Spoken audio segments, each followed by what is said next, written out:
nawe usanzwe ari umwe muri bo, ngira ngo duhe umwanya adusobanurire uko uyu mwitozo ugenda.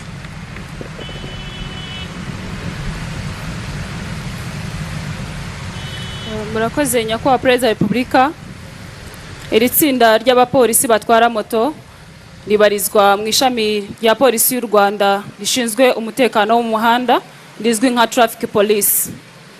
Iri tsinda ry'abapolisi rigizwe n'abapolisi 45, abagabo 38, abagore 7. Nyakubahwa Perezida wa Repubulika, umwiyereko batangiriyeho urakorwa babisikana, hagati yabo harimo intera nto nk'ikimenyetso kigaragaza uburyo bakoramo akazi kabo ka buri munsi, banyura hagati y'ibinyabiziga byinshi, aho baherekeza abashyitsi, gukumira impanuka ndetse no kurwanya umuvundo w'ibinyabiziga mu mihanda.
Nyakubahwa Perezida wa Repubulika, umwiyereko ukurikiyeho aba bapolisi bagiye kuzenguruka mu nziga 3.